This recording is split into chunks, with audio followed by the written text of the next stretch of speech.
All right, just came back up from the 49ers locker room after that 24-23 loss to the Arizona Cardinals. So I've got the locker room report for you, starting with the status of Jake Moody, high ankle sprain. They're going to determine the severity of it here with an MRI coming up this week. So Jake Moody probably is going to miss some time for the 49ers. They're already on the phone lines right now, working to bring in a kicker. They've got to hurry extra fast this week because they have a game against Seattle on Thursday. And that was Kyle Shanahan's message to the team in the locker room. We can't sit here and stew about this game, he told the 49ers. He said that they have a chance to do something about it on Thursday against the Seahawks, who also lost to the New York Giants. In fact, if the 49ers win on Thursday night in Seattle, they will be in first place in the NFC West. They're 2-3. The Seattle Seahawks are 3-2, so they'd both be 3-3, and the 49ers would have the tiebreaker, which is why hysterical overreactions on social media get people nowhere. And it happens every single season in the NFL with essentially every team, but with the 49ers, it seems like the volume has turned up a little bit. And I get it, the fan base is probably tortured because they haven't won a Super Bowl in 30 years, and there have been a lot of tough postseason losses over the past few seasons. This is not a postseason loss. This is a loss in early October in the regular season, and the 49ers obviously have things in their game to clean up so they can bring this all together in complementary fashion.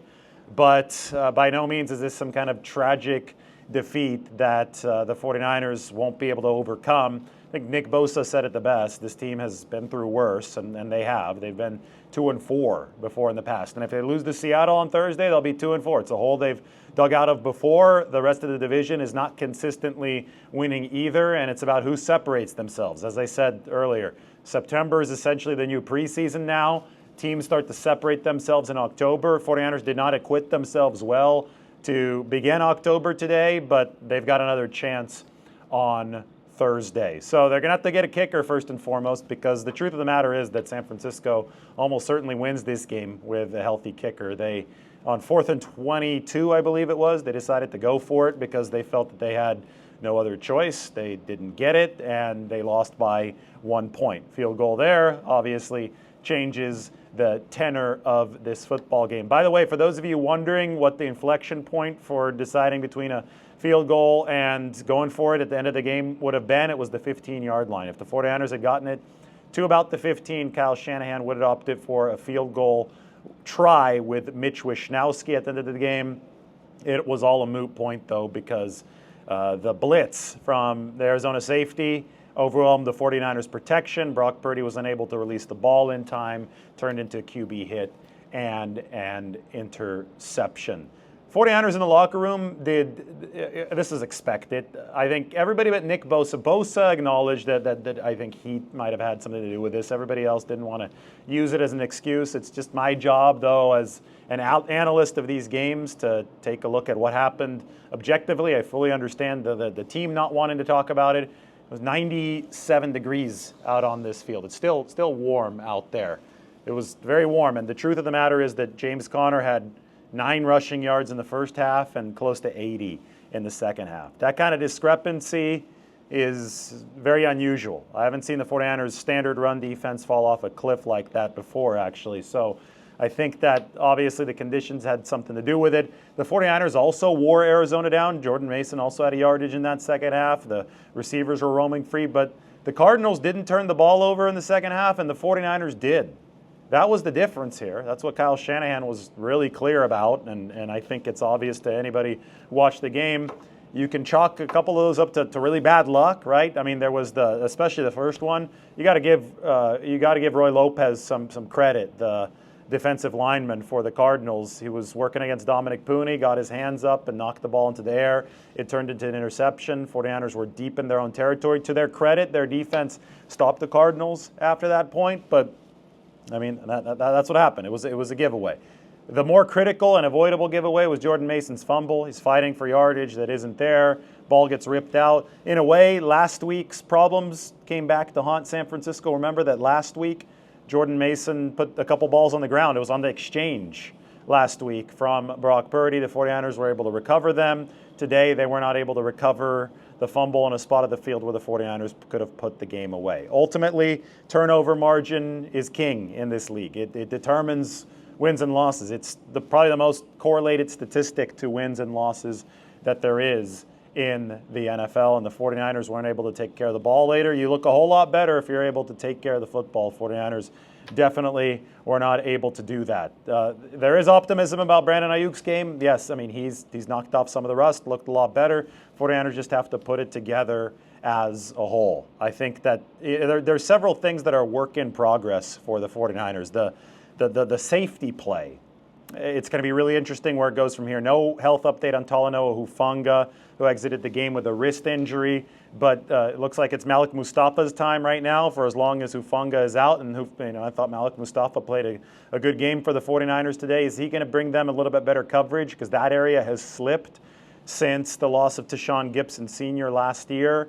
It was Jair Brown and Talanoa Hufanga starting the game, but the 49ers ultimately, for a while there, had to move when Jair Brown also exited the game for a bit. He ended up re-entering, but they had to move to Malik Mustafa and George Odom. They've got to find some stability at safety. I think they found some at cornerback. I know that Isaac Yiadom got beat on the insane throw from Kyler Murray on 4th and 5, where the 49ers could have finished the game, but sometimes you just have to tip your cap to the opposing team. We'll find out if the run defense, which is another one of the problems that I've been talking about for the 49ers, they got better last week against New England. They were really good through a half today. We'll find out who they are over the course of October. They're not going to play every single game in 97 degrees. So we're going to have, we're going to have more data to make a firm judgment on the 49ers run defense. You can't just make it after one half today, which was the case against Arizona. So that's that. I mean, you could be disappointed with the run defense, but you can't read into this any more than just one half of football after a full game of good football for the 49ers last week, with another chance to put something better on tape Thursday in Seattle. I talked to Jordan Elliott in the locker room. He was able to aim the hand for the blocked kick. That was an impressive play. 49ers finally got something positive from their special teams. That was good news for them, but they lost all that efficiency when Jake Moody went down with his injury. So you win some, you lose some. The 49ers lost big on the Moody injury, and that's obviously something that was a huge factor in this football game. What's next for San Francisco? It's another game on Thursday. Again, I say this every year. People freaked out when they were 2-4 in 2021. They were unable to zoom out when the time called for zooming out. And then people acted surprised that they turned it around. They also lost a couple games early on. They were 1-2 in 2022. They turned it around. There's various issues that the 49ers have enough talent to correct, and now it's the matter of correcting them and playing that complementary football. Last season, they lost 3 games in a row. People were ready to write off the season. They turned it around. So every single NFL team, minus, I get it, right now the Chiefs have been winning. And they haven't been winning all too pretty. They've been finding a way to win games that the 49ers haven't been winning. But outside of that, every single NFL team has been running into these blemishes, into these losses. And for that reason, a win on Thursday this week means the 49ers are in first place in the NFC West. This is a marathon. It's not a sprint. That was the message in the 49ers locker room. Shanahan said, get home quickly, recuperate, hydrate, get ready to come back into work and be prepared for Thursday night football against the Seattle Seahawks. If the 49ers do that and they're prepared to take on a Seattle team over whom they should have another talent advantage, they can turn this thing around just like that on Thursday and be in first place in NFC West. So issues to address. We've been talking about them for weeks, months. Some of them got better, some of them got worse. 49ers still looking to play that truly, truly complete football game. We'll see if it can happen their next time out. The benefit of the NFL, the way it's set up right now with all the parity, is they have multiple chances to hit your stride. The 49ers are not nearly out of opportunities in that regard just yet. That's just how these seasons work, so emotional overreactions don't get anyone anywhere. We'll stick with the productive talk here. The productive criticism and the productive looks forward. I'll be back with you guys after I finish writing here from Levi's Stadium. Nice warm evening in the South Bay. We should call it a hot evening in the South Bay. Boy, it was toasty out on that field. We'll talk to you soon. Obviously, not having a kicker sucks. So, What was the game plan second half? Was Kyle kind of telling you guys it's 4 down territory here? No, he didn't say that, but I think everybody kind of knew. How frustrating is it to have not one but 2 losses basically in the last couple of weeks where you had the lead and couldn't finish it? Yeah, it's super frustrating. Obviously, we got to figure that out. We got to figure out how to close out games. We got to figure out how to, get these teams out early when we got a chance. There's no concern there on your end, is there? About what? Like when you said you got to kind of figure out some of those things, that doesn't lead to concern on your end at all, right? I mean, yeah, I'm concerned because, we want to win football games. We got goals, but there's no need to panic. We'll get it figured out. Is there something, obviously Christian's not out there, but from last year to this year with some of the offensive struggles, is there something that feels different? I mean, I don't really look at it as struggle. I mean, we had almost 400 yards of offense. We just turned the ball over. We had a couple tips. Today was opportunistic. They came down with them. Obviously, getting in the red zone with no field goal kicker kind of sucks. But no need to panic. As one of the leaders of this team, what do you tell the guys who are maybe you see them down after a game like this? Well, the game like this, we got another one in a few days, so it sucks because we can't really harp on this one. We can't really go back and study it as much as you want. We got another divisional opponent. We got to go there. Short week, so we all need to get our focus there. Do you think that could be turn the page on these self-inflicted wounds? Like I said, we got a short week, so we don't have a choice but to turn the page. And obviously we got to stop shooting ourselves in the foot if we want to be a good football team. How much did that heat play a role at all? It didn't. Yeah. What'd you think of Brandon? Are you kind of getting unlocked today, and how does that help going forward for you guys in the Yeah, offense? obviously he's a key player for us. So, anytime he get his ops and we get him rolling, we got a chance. To touch on a positive, did you have a view of Isaac and Demo on the blocked kick? Yeah, I had a little view of that. Yeah, for sure. Were you practicing with him on the? Yeah, just in case. You never know. Because, just you never know. Does the game plan change or your parameters change when you lose your kicker? I mean, yeah, I think so. Like when, when a longer field goal is out of, isn't an option, it definitely is going to have to change how you call plays, and it definitely hurts. They talk about sudden change all the time in an NFL game, but to have that touchdown on special teams and then moments later lose your kicker. Do you benefit anything like that in all your kickers? No, it just seems like with each loss we've had, just a series of events that, are just going on top of each other, and it's unfortunate. It's something, you don't, it's hard to plan for, but, I think these things are just unfortunate, you gotta answer and, score touchdowns and not have to kick field goals. I know you want more time to recover, but how big is, I guess, for you guys at least to have an opportunity to, go to Seattle on Thursday? Yeah, honestly, I think that's the best thing right now is that, we don't have to dwell on it too long. We can get back out there and play because, anytime you lose a game, you just want to go play again. So thankful for a Thursday game. Kind of jarring though to lose Jake. I mean, a guy who's kind of a weapon. Given sure. the length of his. For sure. Yeah, I mean, he's a weapon.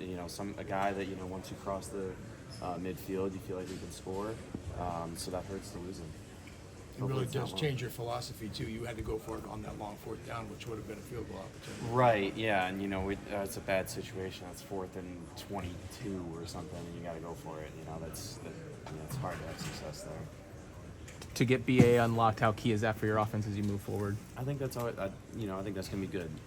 Happy to see, him go out there and make some big plays for us. We just need, everyone doing it in each game. Is the recovery process different after a high heat game like this? I mean, you emphasize just hydration. That's the biggest thing is hydration. So that'll be key tonight because it was definitely toasty out there. Talk to Jake at all? I mean, he's obviously subdued. I haven't yet. No, I haven't. Hopefully it's not something too serious, but I really don't know.